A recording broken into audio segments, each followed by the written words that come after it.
I don't need a kid, my father declared at the funeral, as the rest of the family looked at him in disbelief. I'm getting remarried. This time to a younger and more attractive woman. Right, Michelle? Oh, John, you're so silly. Father embraced a woman named Michelle from among the employees. Michelle looked happy as she clung to my father's arm. Do you even understand the situation right now? What? It's a day to celebrate. My old wife finally kicked the bucket. I glared at my father.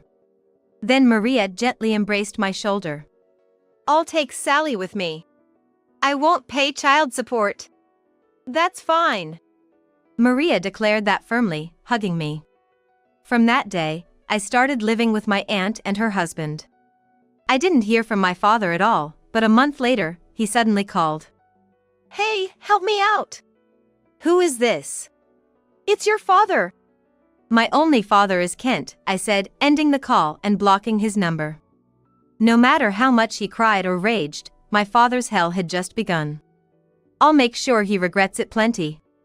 I'm Sally Manson, a 12-year-old middle schooler. Just a normal girl who loves her mother. Being an only child, I get to do whatever hobbies I like, and I think I have quite a bit of freedom. My mother is very kind and rarely gets angry. But when she does, she's really scary. However, I always think it's my fault for doing something bad. Other than that, we get along very well, often going shopping together on weekends. My real father is a man named John, a very irresponsible person. Even as a child, I wondered why my mother married him. Once, I asked her why. But she just smiled awkwardly and said, "You'll understand when you're older." Honestly, even as a middle schooler, I had no idea why my mother chose him. He was always out having fun, and I have no memories of playing with him. More often, he treated me coldly, and I hated him. But I didn't talk about it much, because it made my mother sad. Still, I had dreams about marriage. That's because my Aunt Maria and her husband were an ideal couple. Maria, my mother's twin sister. She is very kind and sometimes strict, and she dotes on me. She was my aunt, but to me, an only child, she was like a sister. And I adored her husband, Kent, as if he were my brother. They had no children. Apparently, due to an illness Kent had in the past, he couldn't have children. Kent was a childhood friend of my mother and Maria, so Maria knew about his illness and its aftermath. Still, when they decided to marry, my grandparents strongly opposed it, but Maria boldly went ahead with the wedding, my mother told me. So, until I was born, Maria and Kent were estranged from my grandparents. But my birth brought them back together, and now they have a great relationship. However, my father ridiculed Kent. He keeps saying unbearable things like calling him a failure for not being able to have children, or accusing him of marrying for an inheritance. That's why I despised my father and swore never to become an adult like him. Right after I started middle school, my grandparents threw a celebration party. Their house is enormous. They seem to be local landowners with several businesses. My mother, Maria, and Kent each run one of my grandparents' companies.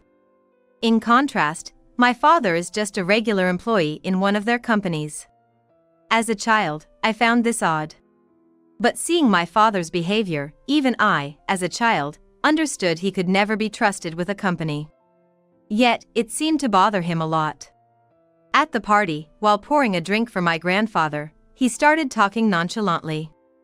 Hey, maybe it's about time you let me run one of the companies, huh? It looks bad, you know, having the wife as the boss and the husband as a low-level employee. The previously warm atmosphere suddenly turned cold. I sighed and took a bite of my cake. My father, oblivious to the mood, continued. Or maybe we could just swap positions, right? That would solve everything. Let's not have such vulgar discussions at Sally's entrance celebration, my mother interjected. What, vulgar? My father yelled, and his voice echoed in the room. Seemingly due to the alcohol, my father appeared unable to control his emotions.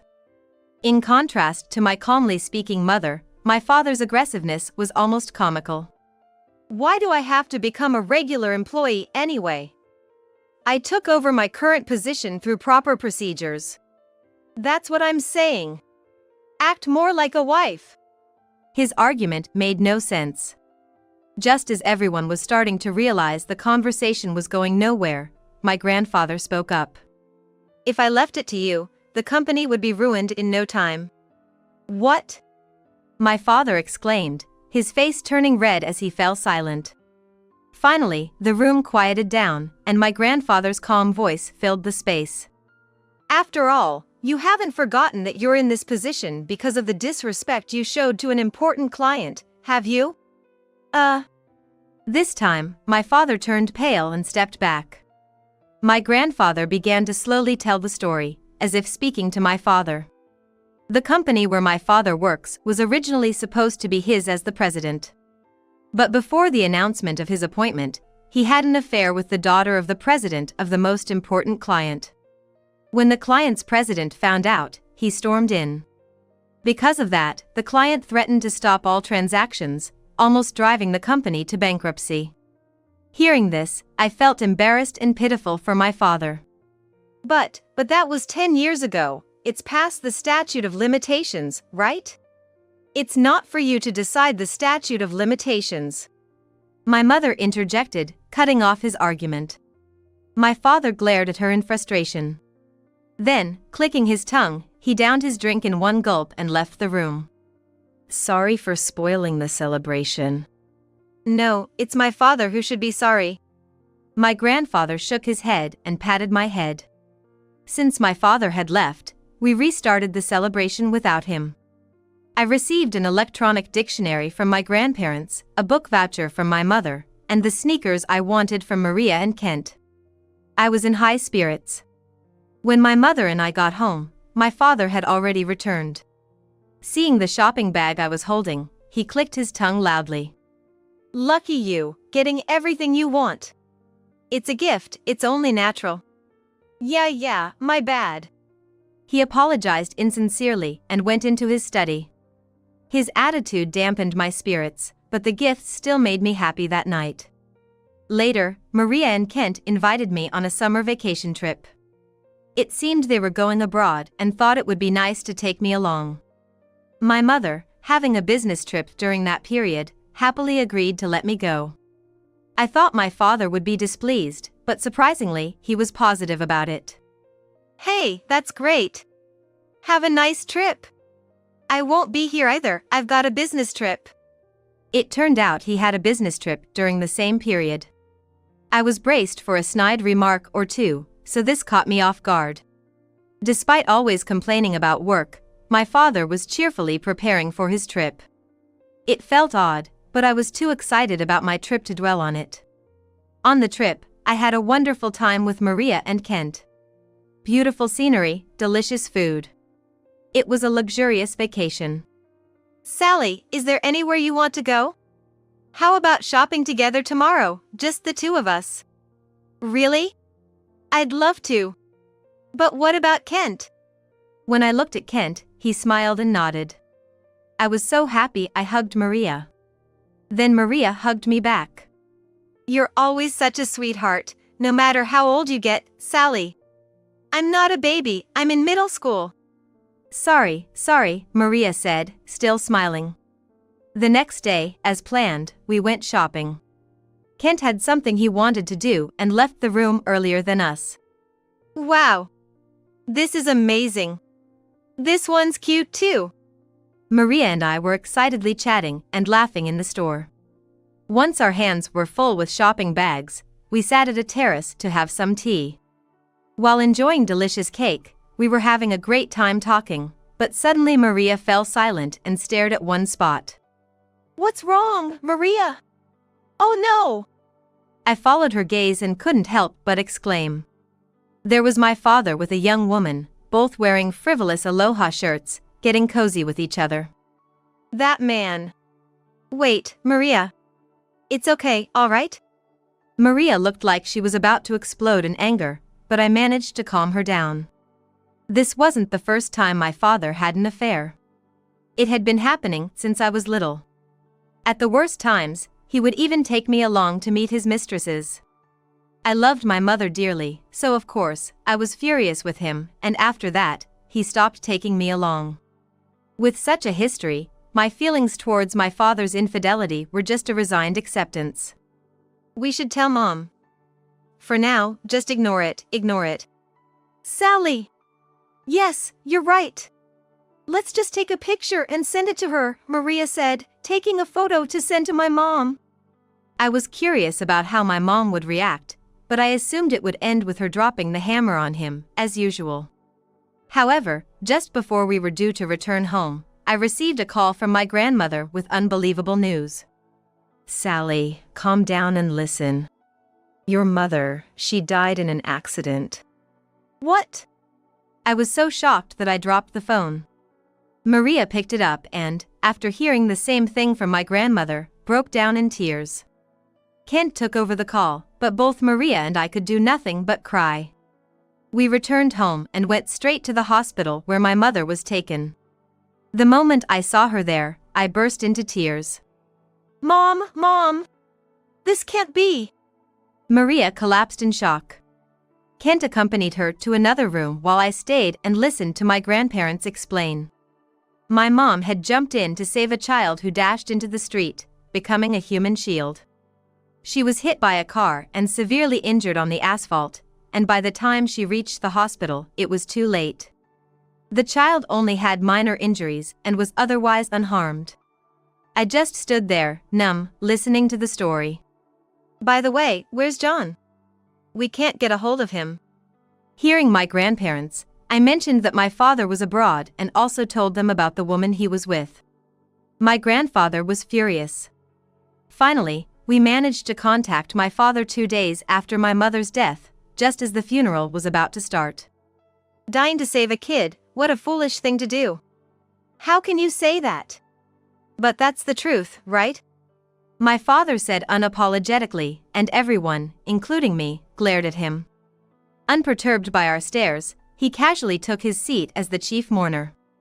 You're not supposed to sit there. Huh? I'm the chief mourner, my grandfather said, and my father, looking displeased, moved from the chief mourner's seat to sit behind it.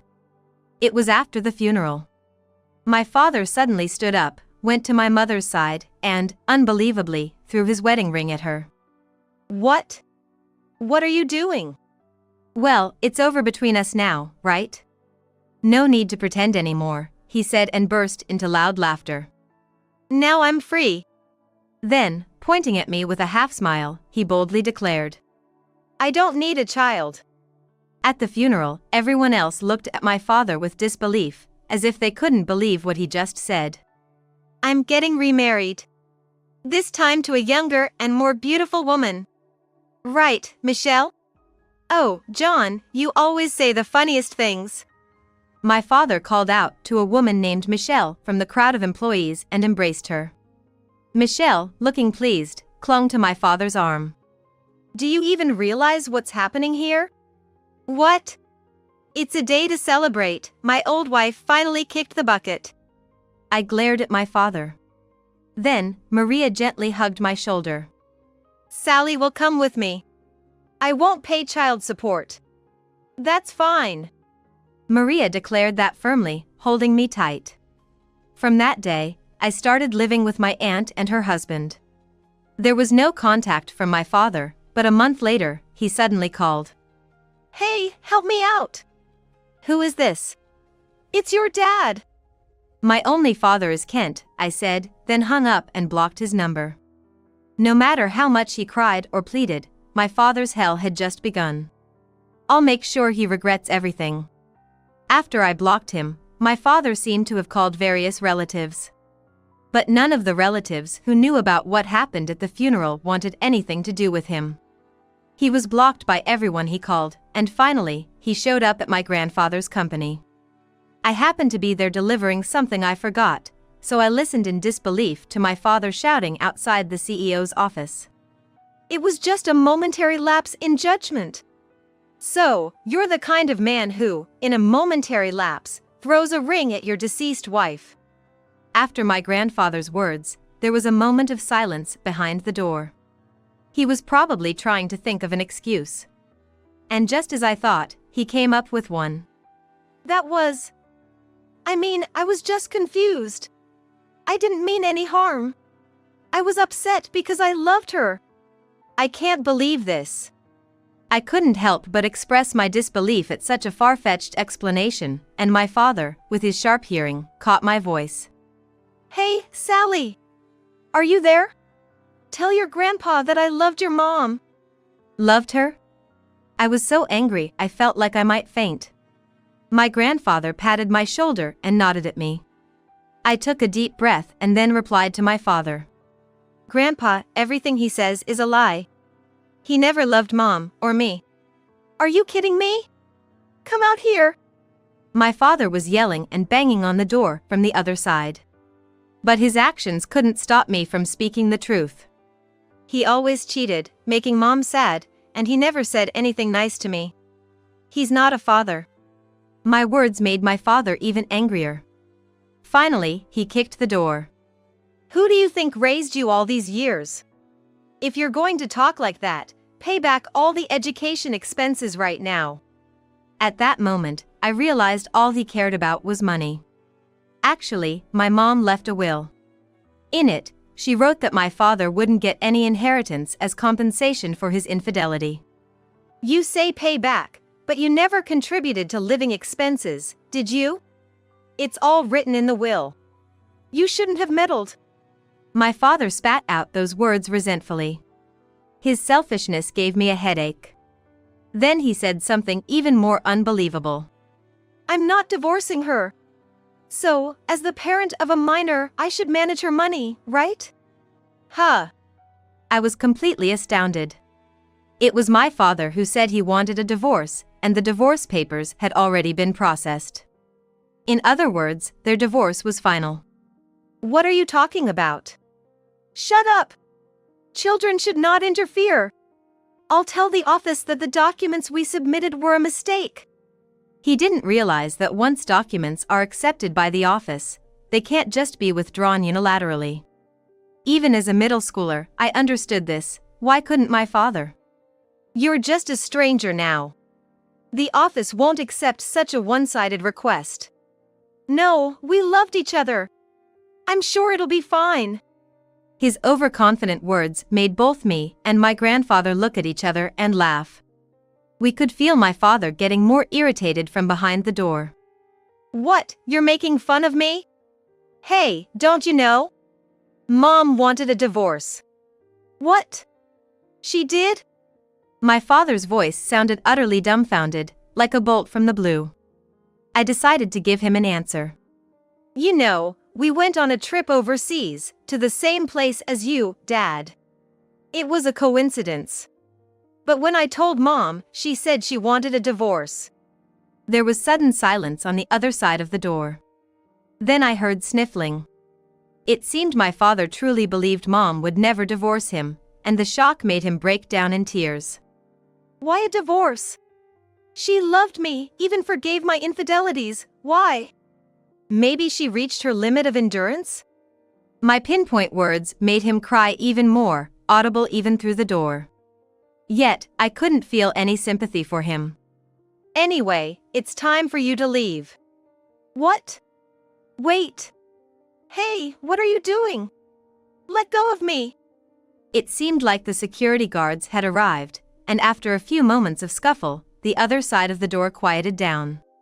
Grandpa and I sat down, taking a breath. What did my daughter see in that man? I've been wondering the same. We sighed and looked at each other, then started laughing. After a good laugh, Grandpa called the company lawyer and headed to the police station. Dad was issued a restraining order against us, complaining all the while, but he couldn't stand up to the police and eventually accepted it. Then, a few days of quiet returned. I missed Mom terribly, but having Maria around helped distract me a bit. Sally, let's go shopping. Okay. We had moved into Maria's house, so we went to a nearby department store to buy some essentials. From a distance, a disheveled man approached. Eek! Dad? I yelled out as he suddenly grabbed my arm. His hair was unkempt, and he was dressed in dirty clothes. It was my father. With bloodshot eyes, he begged. Come on, $20,000, no, 2,000 will do. Give me some money. We're family, right? I forcefully shook off his hand. He fell on his rear but quickly clung to my leg. Let go of me. Give me the money. Give it to me. My father, in his half-crazed state, lacked any of the cleanliness he had when we lived together. His shirt was filthy with mud stains, and he seemed like he hadn't bathed in days. I haven't eaten in 2 days. I want to bathe and eat. Please. No way. Why don't you go to that woman? As I dismissed him, my father, crying, responded. Don't say that. She ran off with a younger guy when she found out I had no money. I've been kicked out of the house and have nowhere to go. I almost blurted out serves you right, but managed to restrain myself. Beside me, Maria was shaking with anger. How dare you say that? After you cheated with another woman and abandoned Sally. I'm truly sorry. I didn't mean any harm. That makes it even worse. Maria's face was red with anger and tears. Holding her hand tightly, I spoke to my father. I've been legally adopted. Maria is now officially my mom. So, we're strangers now. My father is Kent. Adopted? My father was stunned, his eyes wide open. He had abandoned his middle school daughter. It should have been easy to predict. I despised my father for not understanding even such simple things. If you're adopted, then the inheritance won't come to me. Well, there was nothing for you in the first place. Be thankful you're not being charged alimony. I spoke plainly, and my father's face wrinkled in anger. You. That's disrespectful to your father. I'm the reason you were born. You should be grateful and devoted to me. Finally, my father's true colors showed as he yelled, causing a stir among the bystanders. I looked down on him with cold eyes. And I voiced my true feelings. No money from me, all the cheating, and above all, making Mom sad. I called you Dad for Mom's sake, but I never thought of you as my father. Not then, not now. I had never been so direct before, and my father looked up at me, dumbfounded. Also, there's a restraining order against you. Please abide by it. Goodbye. Sally. He reached out his hand, but I ignored him and entered the department store with Maria. My father was apprehended by security as he followed. Maria and I finally relaxed as we watched. The police took my father away, and he kept mentioning my name. Despite the restraining order, he still expected me to come for him. Maria was furious and arranged for a lawyer, while Kent discussed something with her. I asked about it, but they wouldn't tell me. It's only natural as your parents, we're eager to handle it. You'll understand soon, don't worry, Kent reassured me. A few days later, we went to my grandparents' house for a discussion, accompanied by Maria and Kent. Upon entering the living room, there were my father, looking completely worn out, and Michelle, who had been by his side during my mother's funeral. When they noticed me, both of them had frightened expressions and were trembling nervously. Let's start the discussion, my grandfather announced, and the atmosphere tensed up. The lawyer slowly read out the main purpose of today's meeting. Originally, as per my mother's will, there was no claim for alimony against my father, but also no inheritance for him.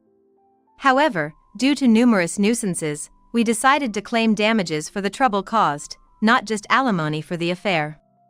And for Michelle, who was the affair partner, we're going to claim alimony. That was what the lawyer read out. Both my father and Michelle turned pale upon hearing this. Also, as an additional point, John and Michelle have been asked to resign from our company. Can't you reconsider? Michelle pleaded, standing up in desperation. Grandfather's eyes were cold as he watched her. But she persisted. Look, the alimony. I won't be able to pay it if I'm unemployed, right? That would be problematic, wouldn't it? So firing me isn't a wise decision. Michelle spoke as if she had come up with a clever plan. However, grandfather's expression remained stern. Realizing this, Michelle started to stammer out excuses. It was all John's idea. I couldn't refuse my boss's advances. It was against my will. What? You're the one who came on to me. My father retorted as Michelle began to sob dramatically. Their shouting quickly filled the living room. Silence! Grandfather's stern voice brought their argument to a halt. The lawyer then spread out documents in front of them. Here are the documents for the nuisance and alimony fees. Please read and sign. We can't pay this amount. That's not for you to decide. After being curtly dismissed, Michelle reluctantly signed. Once she signed, she was escorted out of the room. However, my father kept his head down, refusing to sign. Maria's irritation was becoming apparent. Then Kent spoke up quietly. Infidelity is the lowest, isn't it? What are you talking about all of a sudden? Betrayal, you know? Did you know it's a crime in some places abroad? My father's face went pale upon hearing this. Kent continued, his expression impassive. You promised at the wedding to support each other in sickness and health, right? Was breaking that vow and hurting your partner fun? My father opened and closed his mouth but seemed unable to speak against Kent's intensity. The woman you married was the sister of the woman I loved, the mother of my precious daughter, and my cherished childhood friend. Well. Kent looked straight at my father with a smile and then slowly delivered his final words. I will never forgive you. Throughout, Kent didn't raise his voice but spoke gently, as if guiding my father. It seemed to affect my father more than any shouting would have. With a pale face, my father just stared at Kent, frozen. Kent gently put a pen in my father's hand. You can sign now, right? Yes. My father seemed smaller than ever, even more so than when Mom was alive. After signing, my father left without looking at us, staggering out of the room. Later, I heard that he had taken out a loan to pay the nuisance fee. Kent is managing that money. It seems my father borrowed from a very dangerous place and soon disappeared without a trace. He might even be working on some fishing boat somewhere. As harsh as it may seem, I feel no sympathy for him. He brought it upon himself. In fact, I find myself hoping that the company he owes money to squeezes even more out of him. As for Michelle, after paying alimony for being involved with a married man and being forced to resign, her parents found out and she was sent back to the countryside. There, she was married off to a man 30 years her senior in the village and now leads a busy life with no rest, taking care of her mother-in-law and doing farm work. Apparently, that family had been looking for a young wife to take care of their elderly for some time. I heard that Michelle's parents harshly scolded her when she complained about wanting to escape. Maria and Kent, as my parents, shower me with love every day. They treat me like their real daughter, sometimes strictly scolding me. On the monthly anniversary of my mother's death, we visit her grave, eat her favorite foods, visit places she loved, and spend time remembering her. Watching the love between Maria and Kent makes me hope to have such a wonderful marriage when I grow up. My relationship with my grandparents is also great. Lately, they're considering building a vacation home for my overseas studies, which I'm desperately trying to dissuade them from. I do want to study abroad, but I'm just a first-year middle school student. Right now, I want to enjoy time with my friends in Japan, which I've told my grandparents. Though they are nearly 80, they're still very energetic, traveling often. Their wedding anniversary is approaching, so I'm trying to decide what to give them. Recently, a proposal I made in the student council was approved, so I've been busy every day. There are still many decisions to be made and problems to be solved. But it's a fulfilling job, and I enjoy discussing things at school the most. At home, I've recently become engrossed in reading English books. Maria gave me a book that my mother loved, and I'm slowly translating it with an electronic dictionary. It's not smooth sailing yet, but I find the translation work so enjoyable that I'm considering becoming a translator in the future. To achieve this, I've asked Maria to enroll me in a school where I can learn English conversation and comprehension. The separation from my mother is still very sad, and I often cry when I think of her, but I'm loved by many people and living in the present. Someday, when I go to heaven, I want to tell her all about it, which is why I've started keeping a diary. I plan to write about both successes and failures for my mother to hear about them. Maria and Kent have told me that it's okay not to forget my mother and not to force myself to call them mom and dad. But to me, they are like a second set of parents. So, for their upcoming anniversary, I've prepared a gift with a card that says, "Happy Anniversary, Mom and Dad." I'm excited, thinking they'll surely be happy. Every morning, the first thing I do is talk to my mother's photo. It's my daily routine. The sky outside is clear and blue. Maybe my mother is cheering me on. Thinking that makes me happy.